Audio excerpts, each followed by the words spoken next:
Gouvernement libanais, arrêtez de traiter ces personnes parce que ici nous sommes bien traités. C'est ça, là, Ils ferment les yeux. Même ceux qui sont métissés en Côte d'Ivoire, ils se prononcent jamais. Ils défendent plutôt le Liban que de défendre la Côte d'Ivoire. Ils dénoncent pas. Et c'est là que je vois l'hypocrisie des Libanais qui prétendent aimer la Côte d'Ivoire. Parce qu'il y a des faits qui se passent dans leur pays, ils sont incapables de déposer les caméras pour dire au gouvernement libanais arrêtez de traiter ces personnes parce que ici nous sommes bien traités. C'est ça, là, Ils ferment les yeux. Même ceux qui sont métissés en Côte d'Ivoire, ils se prononcent jamais. Ils défendent plutôt le Liban que de défendre la Côte d'Ivoire. Ils dénoncent pas. Et c'est là que je vois l'hypocrisie des Libanais qui prétendent. Salut les amis et bonsoir ou bonjour, ça dépend où vous êtes. Je vais vous laisser une vidéo. Écoutez d'abord un peu ça. Pourquoi on avait refusé à l'époque que le Burkina Faso prenne la direction de l'UMOA, où nos 3 ministres des Finances avaient quitté la réunion? Parce que un représentant français siégeait. Alors que Macron a fait croire, à la salle le menteur, ils ont fait croire que ce blabla, la France n'a rien à voir dedans. Si la France n'a rien à voir dedans, I'm so sorry, expliquez-moi pourquoi un Français doit assister au conseil. Parce que le Burkina a tellement tempêté pour que le représentant français sorte. On ne voulait pas donner la présidence au Burkina. Et quand nos présidents ont dit on va tirer toutes les leçons tout de suite, ils ont donné la présidence au Burkina. Mais attention, le Burkina, je voudrais dire aux gens que nous sommes à ce petit bâtard-là, Namougodé d'Élysée.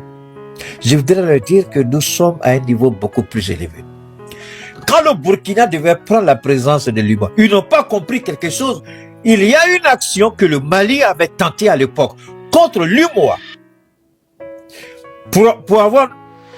La CEDEAO a décidé de fermer nos comptes d'opération au sein de la BCEAO. Le Nigeria donne son accord alors que le Nigeria n'est pas dans l'UMOA. Le Ghana n'est pas dans l'UMOA. Le Libéria n'est pas dans l'UMOA. La Sierra Leone n'est pas dedans.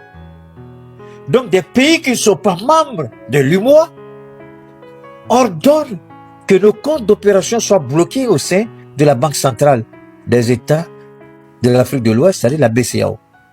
Et c'est Alassane Ouattara qui, à l'époque, avait le même Tiemoko Meïlé que vous avez en Côte d'Ivoire aujourd'hui comme votre vice-président. C'était Tiemoko Meïlé qui était le gouverneur de la BCEAO à Dakar. Est-ce que je suis camarade de quelqu'un? Est-ce que je suis camarade de quelqu'un? Ces idiots-là, c'est pourquoi je dis, je demande, si vous pensez, attendez, si vous les connaissez, demandez pardon.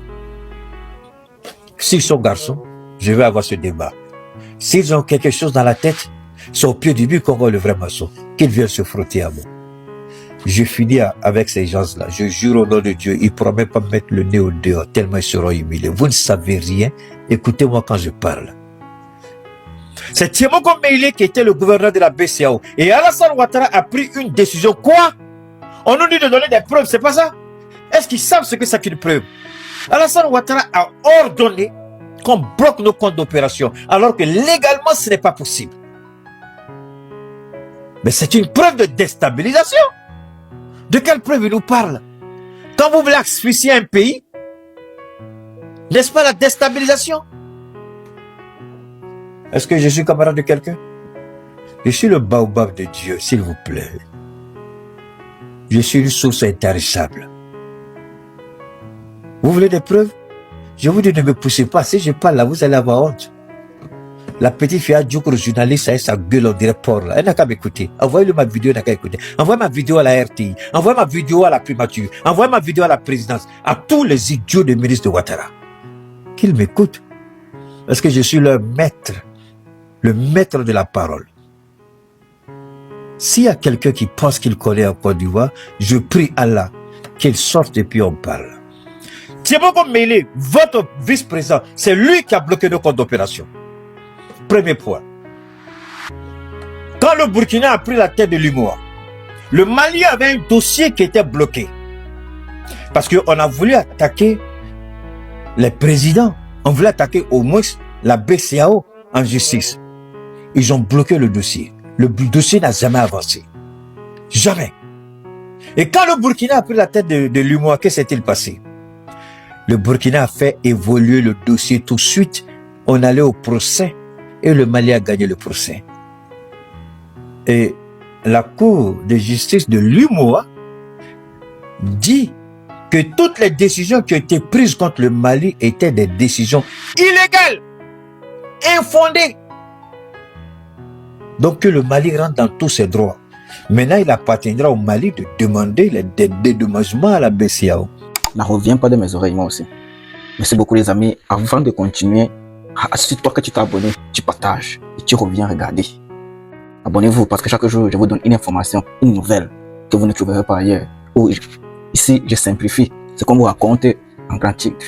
Abonne-toi alors et tu partages. Merci. Bon, les gars, c'est chaud en Côte d'Ivoire. De ce 9 février 2026, Ado doit partir.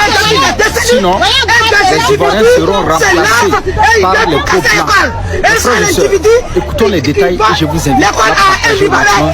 Je répète une fois de plus, Ado doit partir. Et c'est de ça qu'il s'agit. Regardez ce qui se passe.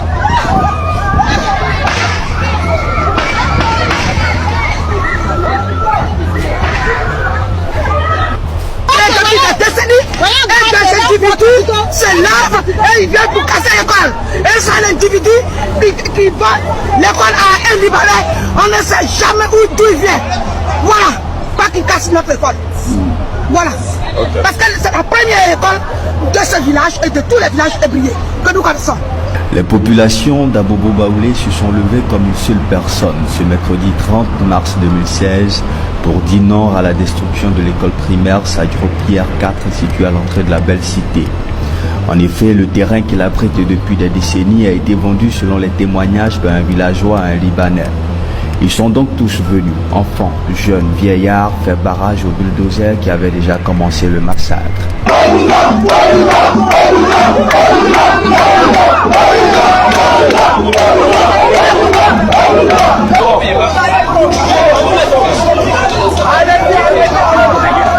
C'est pas dans notre village qu'un Libanais, un étranger va venir s'approprier de notre terre, la terre qui appartient à nos ancêtres. Où tous nos parents ont fréquenté. C'est la gendarmerie qui fait ça. Et puis c'est la gendarmerie en plus. La gendarmerie, la autorité. Je parle à l'autorité, l'autorité de la Côte d'Ivoire. Ils n'ont qu'à voir. Ils n'ont qu'à voir. Ils n'ont qu'à voir. Faut pas ils vont créer la haine. Faut pas ils vont engendrer la haine. Aujourd'hui on parle de l'émergence. On parle de l'émergence. Faut pas ils vont créer la haine. Tout le monde appelle son cœur. Ce qui t'appartient là, faut pas que quelqu'un va s'approprier. Nous on va pas se laisser faire. Ce Libanais là, depuis là, nous on le cherche, on ne le voit pas. Le jour on le trouve ici là. Le jour il n'a qu'à la Beyrouth. Il n'a qu'à la Beyrouth. C'était tout, messieurs et madame. Merci beaucoup, des amis. Surtout, restez sur place. Abonne-toi et tu partages. On se retrouve et portez-vous bien.